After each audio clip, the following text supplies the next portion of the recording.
Welcome back to the morning show here on Arise News. It's now time to take a look at news stories making headlines around the globe. The Attorney General of the Federation and Minister of Justice, Mr. Abubakar Malami, SAN, has asked international oil companies, IOCs, to settle their unpaid arrears of approximately $62.1 billion to Nigeria. The minister, in a statement issued on Tuesday in Abuja by his media aide, Dr. Umar Gwandu, said with the signing of the Deep Offshore and Inland Basin Production Sharing Contracts Act, CAP D3 Laws of the Federation of Nigeria 2004 as amended in 2019 for oil exploration in deep offshore and inland basin, the federal government was to get more shares of the oil revenue, which the international companies did not pay. Malami also said the focus should not be about the composition and who the recovery agents are, but that the funds belonging to Nigerians must be recovered for the government to carry out more development projects for the benefits of the people. So the federal government is certainly not letting the grass grow under their feet. Swift on the heels of the signing of this Amendment Act, which was quite controversial in itself. You'll recall the Chief of Staff flew to London to present it to the President for his execution. The Attorney General is going after the IOCs.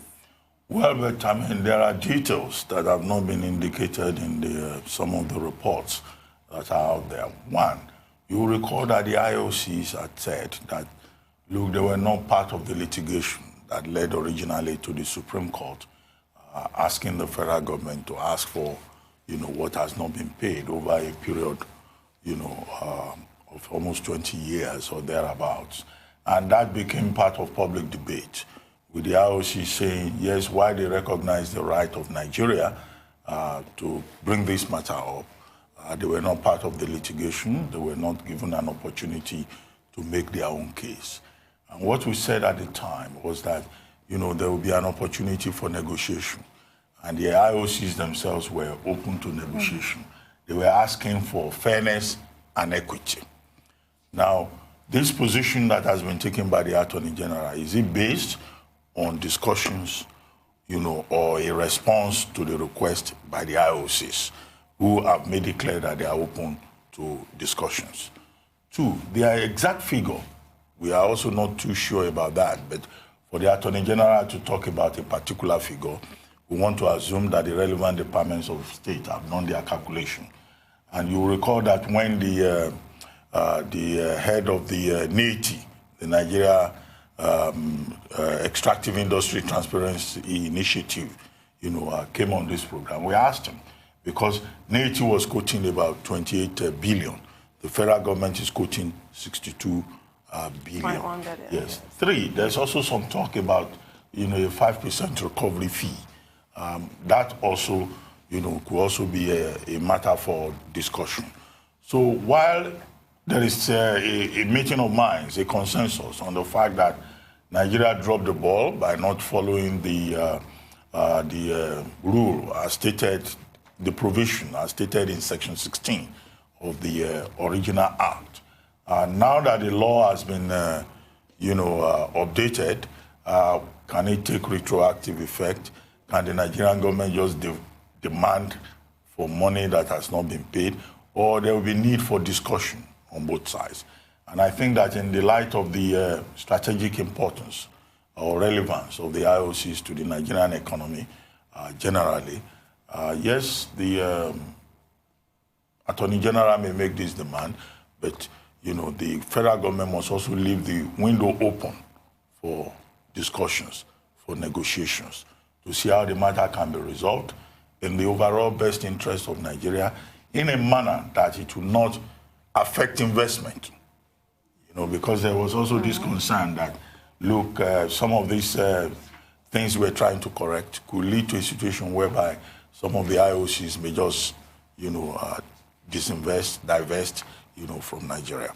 Which they're already doing. Like Chevron. Exactly, because as soon as that report came out with regards to the PSC amendment, we then got the reports of Chevron also stating that they're pulling out of Nigeria. And of course, there are going to be ripple effects for any action that's taken whatsoever. So negotiation would have been the initial best bet for the country. And it's a shame because, like you said, Dr. Abati, the IOCs said that they were also open to negotiation, because now we have a situation where we're chasing after money that we can also question whether we're still actually really accounted for in the law, if I can put it in that way, because it's not that black and white. There are various shades of gray here, and it's a situation that we have to make sure that we go about in the best way possible without pushing away the IOCs that we already know that we need. We cannot necessarily contradict that.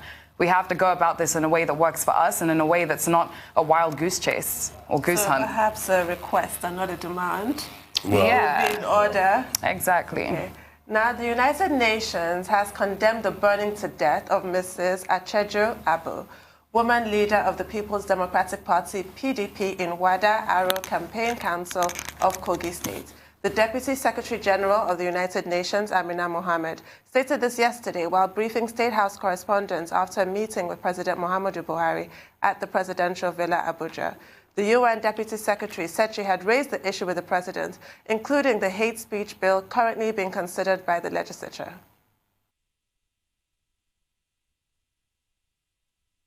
For many days, the hate speech bill has generated reactions over the death penalty attached to the legislation.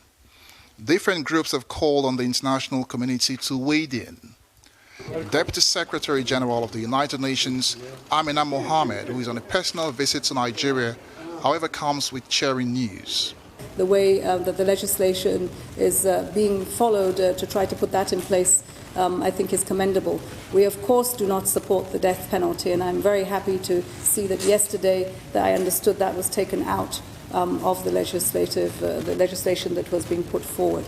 Hate speech has become a global challenge, and the United Nations is open to a global solution. The Secretary General has also put in place a special envoy on hate speech. There's a strategy for that now, and we're looking at that globally. I think these frameworks, again, this is the importance of multilateralism, is that we can go much, much further if we do these things together. Many of these issues are crossing borders through technology. Among other concerns of the UN are the political issues around elections in the region and gender-based violence.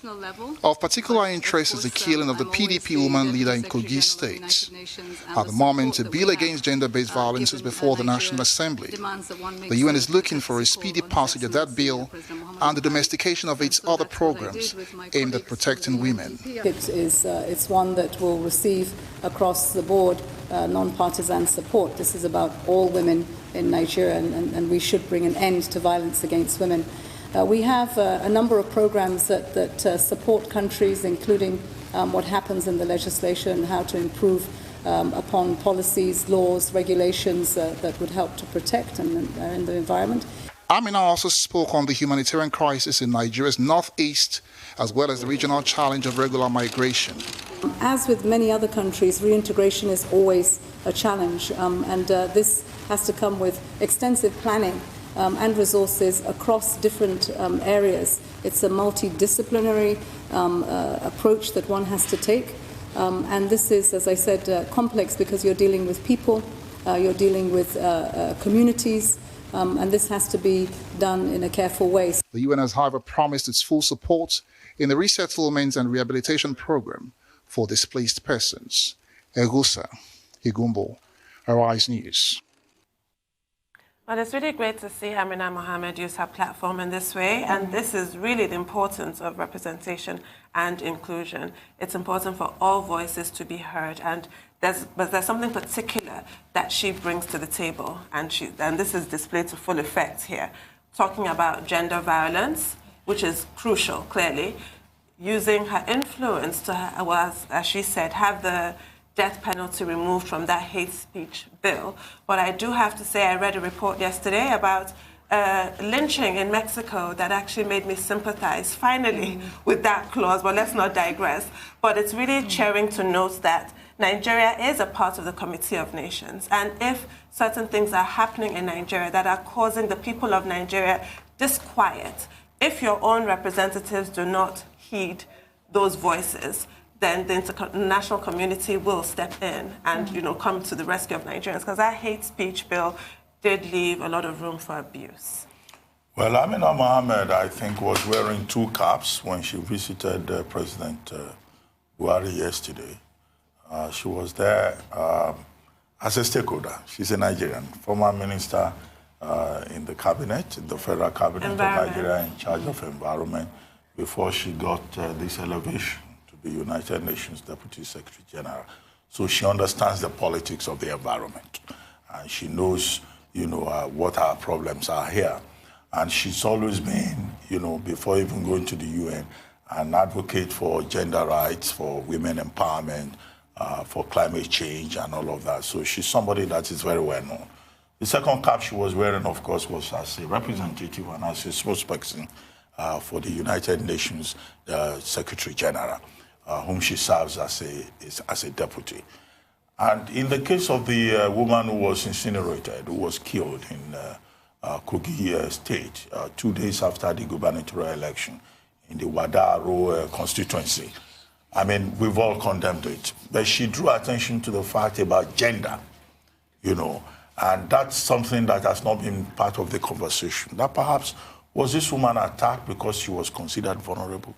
Does a death, a murder, a assassination draw attention to the fact that women are particularly vulnerable in politics in Nigeria? And I think that she said, something really significant.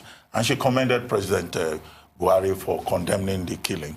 But what is important is to bring the perpetrators of that assassination to book.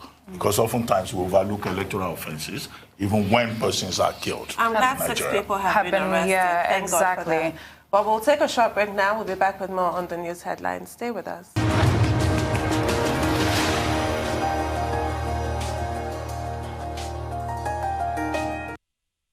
Welcome back to the morning show here on Arise News. We're still on the news headlines. President Muhammadu Buhari has asked Nigerians not to blame him for every misfortune. The senior special assistant to the president on media and publicity, Garba Shehu, stated this during an interview with reporters on Tuesday in Abuja.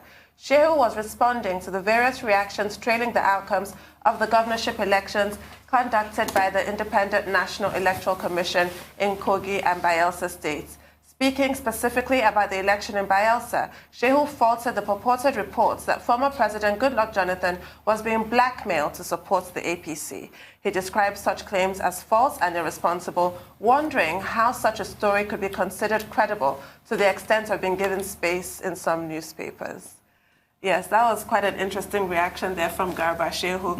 And the president is blamed for everything. He just is. But then that's normal, isn't it? The leader gets all the benefits, especially of the president of Nigeria. That office comes with enormous benefits. So the burdens that it does come with, I think, should be borne with grace. No, I think part of the point being made by Garba Shehu is that oftentimes some of the criticisms are unfair. And? Yeah. Yes, it is true that the presidency is at the heart of, presidential democracy. The kind of presidential system we run, the focus is on the president. Then people tend to get very emotional. Everything that happens, even when a wife walks out on a man, they say, oh, it's President Buhari. Yes. It's because President Buhari has not given me the opportunity to be able to increase the job money. Because of his economy. House maintenance, budget. So it gets blamed for everything. But the truth of the matter is that if you subject most of these things to logic, you will see that, look, people just look up to the leader, to the main man. And in Africa, many of us have this mentality about a strong man who is supposed to be a messiah, who is supposed to solve all problems. But at the end of the day, you realize that the president is just one man, and he has his own foibles, he has his own shortcomings, as we have seen in the United States with Donald Trump.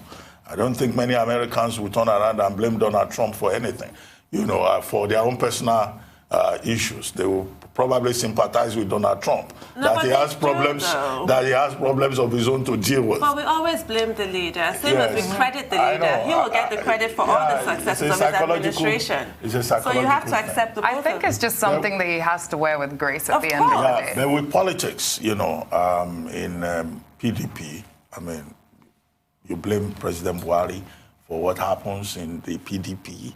You blame him for what happens in the APC. I think the president, through Garba Shehu, is just saying, look, you can't blame me for everything. Well, he gets the credit for everything he does right. No, he doesn't get credit for everything. Yeah, he does. Other people also have a responsibility. And he has been consistent in saying that moving Nigeria forward, solving problems, is a collective responsibility. And in the case of President Jonathan, it would be presumptuous to assume that it's President Buhari that blackmailed him or that pushed him to do anything, because he's a leader in his own right. And we've discussed what happened in Bayelsa State at length.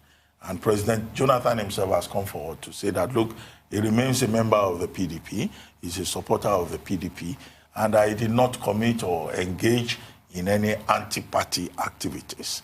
Garuba Shehu probably felt it was necessary to clarify the position of the president, but it was an unnecessary statement, because already the matter doesn't require the president to offer a personal explanation. I don't think so. And I think we live in a country where we've had Jibril of Sudan, of all ridiculousness. Yeah. That has been reported in the papers. These things do get reported in the papers. So expressing dismay that it made the papers, please, stop with that. Based on the basic model of the separation of powers, I would say, okay, maybe don't blame the president for everything. But at the end of the day, the office of the president in itself represents every single part of the country. And regardless of anything, if he is going to get the credit for everything that does go well, and to be very honest, even when things go well in other arms of government, the executive still gets some sort of credit, then he has to be able to carry with grace the burden of the blame, because he is the top leader. Politicians stand up on a soapbox saying, vote for me, I am the best, I have all the answers. Therefore, you create a certain expectation.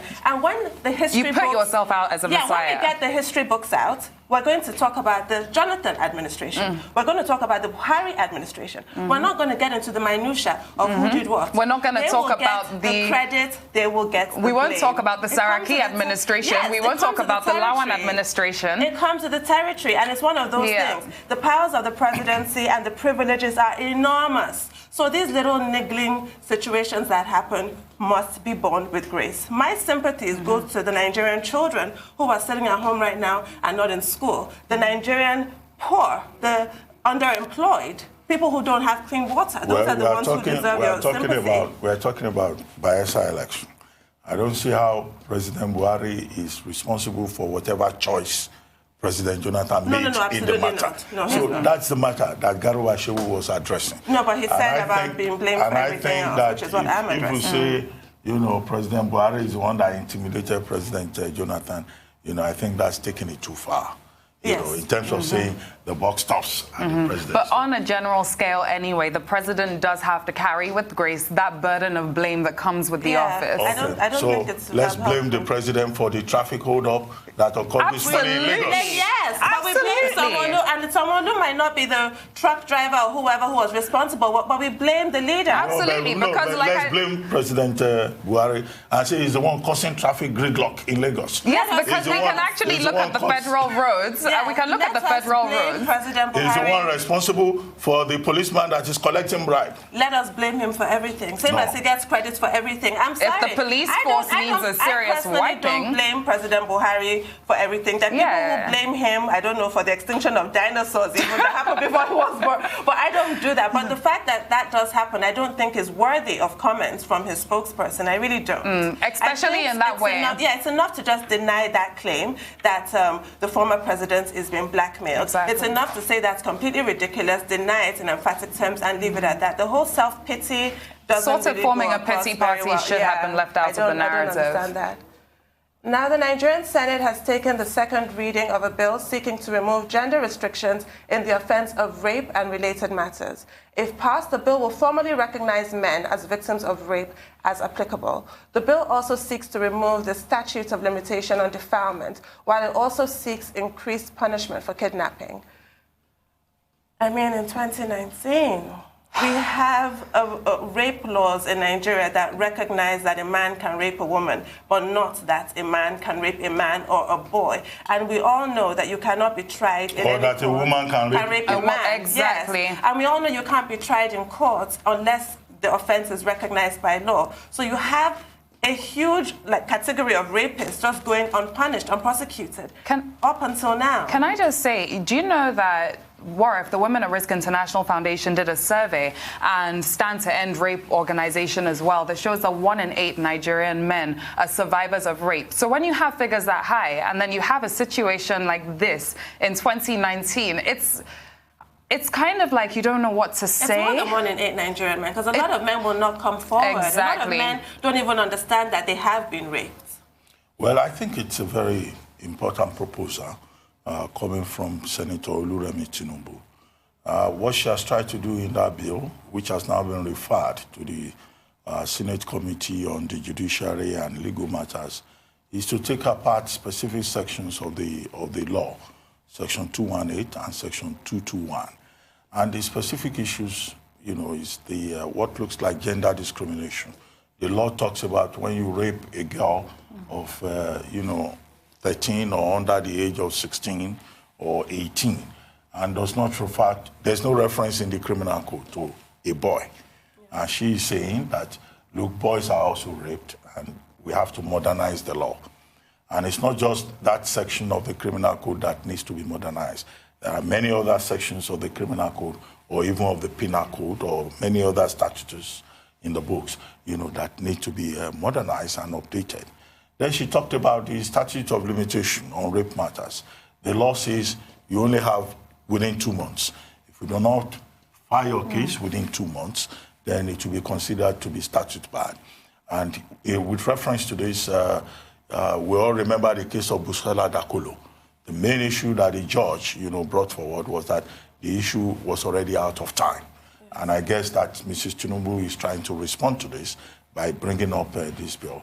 And then in Section 221 of the Criminal Code as it is, there's reference to if you take carnal knowledge, unlawful carnal knowledge of a moron or an imbecile. And she's saying that, look, the world no longer uses that kind of language, and that should be amended to say persons who are mentally challenged. So I think that what she's proposing is progressive, and should be taking a clear look at, a very serious look at. But beyond all of that, I think the whole section of the criminal code, the penal code on rape, needs to be, reviewed. She didn't go as far as addressing the issue of the burden of proof, because the burden of proof puts the burden on the woman and ridicules the victim, and all of this, I guess, should be considered when the matter either comes for public hearing or when the committee, considers it. Because we have seen increasingly that rape is a very serious problem in Nigeria. Then one of our proposals also has to do with kidnapping. She says, for example, when a kidnapper, under the law at the moment, is entitled to a punishment of just 2 years. Now, an armed robber who is convicted is given 21 years imprisonment. So she raised a very important sociological question. Is it more important to steal an item, and get big punishment, or to steal a whole human being? So she thinks that logically, the kidnapping of a human being, the theft of a human being, should attract bigger punishment. And I think she has a very good point there. Amazing. She has honestly raised amazing and progressive points here, and it's great. And this is why conversation is so important as well. Like, I know of an NGO that's focused solely on men, and every month, in partnership with another NGO, they run a safe space in Lagos for men that have been victims, or survivors rather, of rape or sexual abuse to come forward and share their stories. And it's just men being able to speak up. And we're living in times where more men are actually speaking up on their experiences, and this is how society changes. You may not see it at the time, but as time goes on, things do progress, things do start to change, conversations matter. So to address that point, a lot of men, their first sexual experience was rape, and they had no idea. A lot of men would spin it. Yes, I had sex with my nanny or my household. She raped you. Yeah, or laugh about it. Yes, if you're a minor, you were raped. And they don't understand that. But I don't like the word defilement. I hope we get rid of that word as well. Because you see, when it's reported a 6-year-old child was defiled, that is making a statement about that child, who really is a victim. So even that word, I think, needs to be eased out. Absolutely. Eventually. Absolutely. But yeah, a lot of progress has been made there, and we hope even more happens. She's touched on good points. Yeah.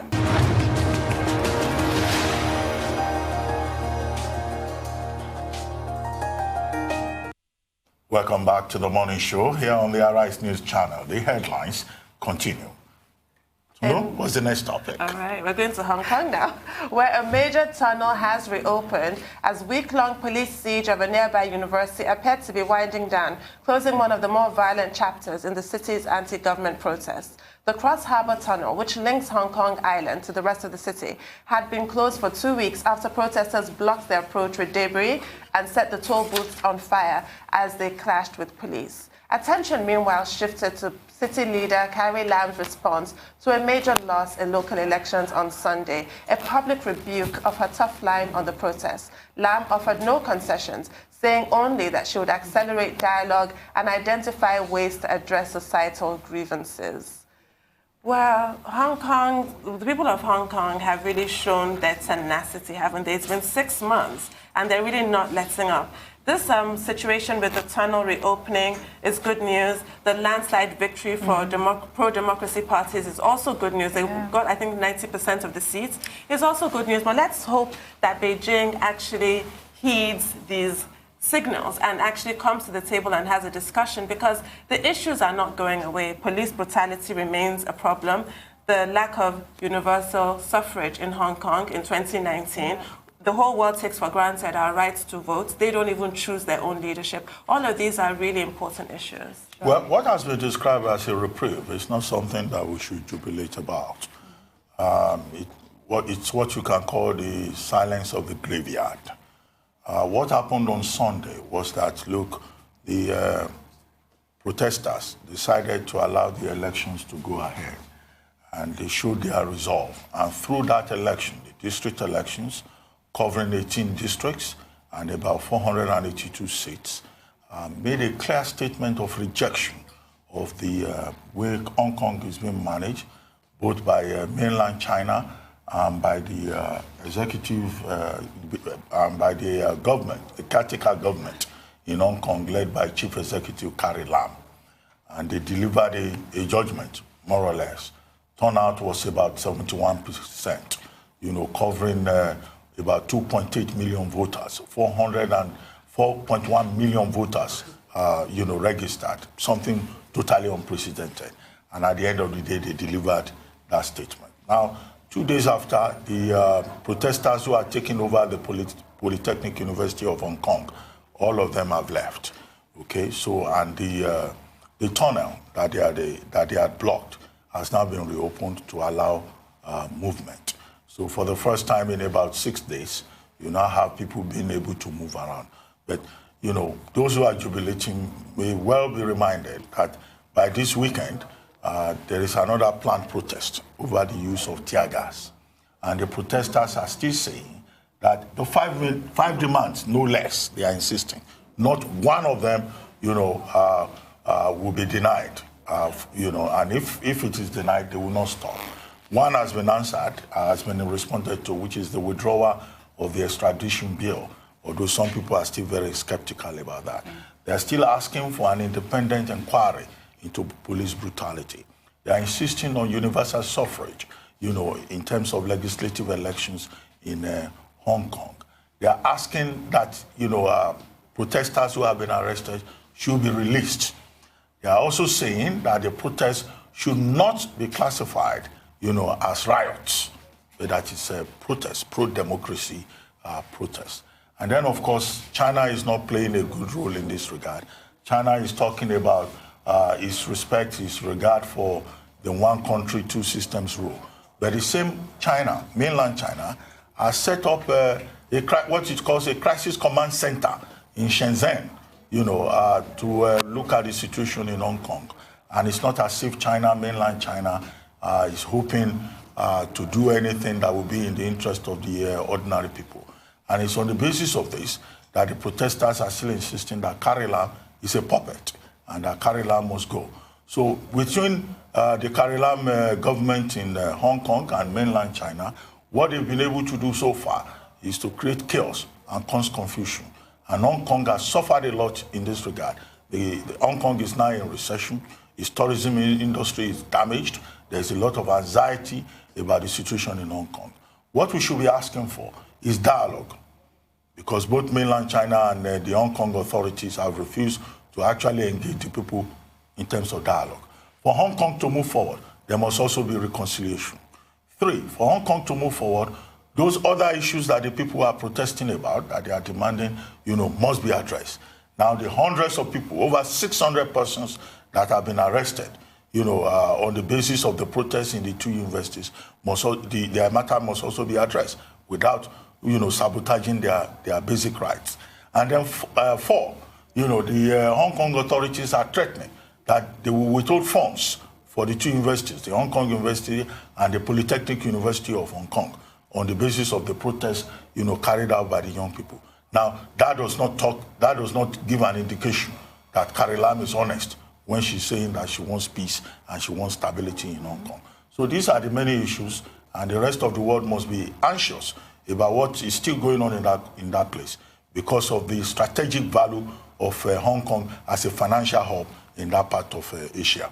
Absolutely. And if you look at the demands as well that are coming from the protesters, one would say that really and truly what they're asking for here are just their basic human rights, because they believe that their human rights have been violated. And definitely, I agree with you, Doctor, when you just said that Carrie Lam is not necessarily even showing that she wants peace in any way whatsoever, because threats have been passed across to young people. And so far, only one of the demands has been met. And this has gone on for about 6 months. So how much longer is this actually going to go on for? Which is why I completely agree with both of you when you said there's not really a cause to jubilate just yet, because they still have demands that they want to be met. Protests are still going to go on. Everyone does want peace at this point, but clearly they're not going to step down until they get just what they're asking for. So really and truly, I don't know how this situation is going to play out, but I do know that this entire situation with the Hong Kong protests is going to go down in history. People are going to learn about this in politics because... Well, as long as they don't call out the People's Liberation Army. The last time the People's Liberation Army came out, they were asked to come and help to clear debris. Yeah. I hope their function will be restricted to that. If there is any escalation, yes, we hope that the People's Liberation Army will not be dragged into the matter. Already, the police in Hong Kong have behaved very badly, and I think that the independent inquiry that the people are asking for is something that must take place to reassure the people.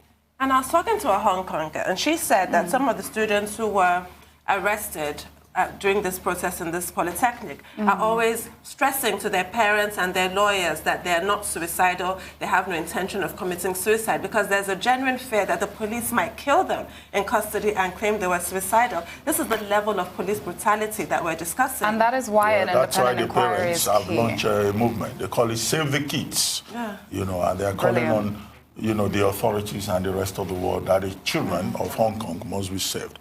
Many of those protesters who hold up in the Polytechnic University of Hong Kong were just 16-year-olds. Yes, and they're now in police complete custody. babies. And it comes to a point in such a disaster where, as a leader, you say, you know what, I am just going to step down and I am just going to resign, because that is just the right thing to do. And the fact that over this period, not once has she done that, I think that's absolutely shocking on her behalf, and I think that just goes to show the kind of person that she is. Really and truly, the one thing that should have been done right now is for Carrie Lam to have resigned. Meanwhile, Carrie Lam has made it very she's not going to. She has made it clear that she will not resign. Exactly. And she has never at any time given the indication that she will resign. Because there was a time it was said that, Carrie Lam had said she was going to step down.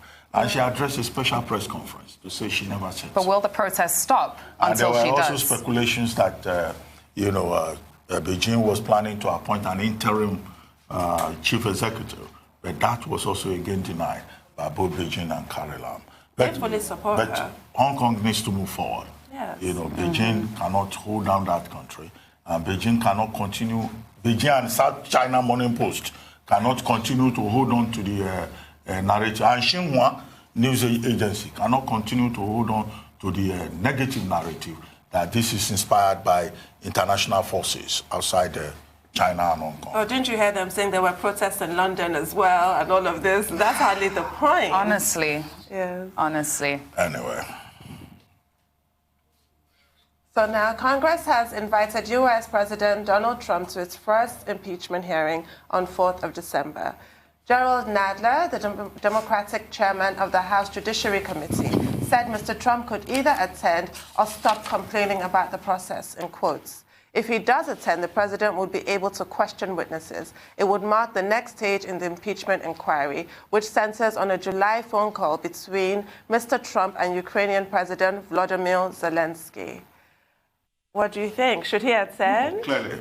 This is the second time President Donald Trump will be asked to come forward and give his own testimony, and that he will be given the opportunity to even question witnesses. Nadler, the Democratic chairman of the Committee on Judiciary, is the one making this call now. But before now, Nancy Pelosi, the Speaker, had also, extended the same invitation to President Trump. And that was on the day when President Trump was having a meltdown on Twitter during the deposition by Mari Yovanovitch. And, he kept going on Twitter to abuse Mari Yovanovitch, and Nancy Pelosi was forced to pause the proceedings and to say, President Trump, look, you are free to come here and make your own case. And now 2 weeks of public hearings, 12 witnesses, most of the, presentations very damaging to President Trump, either from Kurt Volker or from Ambassador Sondland or from David Holder or from Kurt Volker or from Jennifer Williams or Tim Morrison. And now you have this situation whereby President Trump keeps going about saying it's a witch hunt, it's presidential harassment. Even on Thanksgiving Day, he was asking a turkey to be summoned by Adam Schiff to come and testify. But now he's been given a deadline of December 1 to come and testify on December 4 or send a counsel, and he should stop complaining. But if he does not want to come and defend himself. Would you go and defend yourself? It sounds to me like coming to my parlor, said the spider to the fly. Previous presidents defended themselves. But Donald Trump cannot. They sent counsel. Yeah, but you know what? I think with the way this has gone, I honestly think at this point he just should. I think he should. It could go very well. badly. We'll see how it plays out. But the question is, he will be impeached, certainly. Yeah, but will he be removed? I don't think so. I doubt it.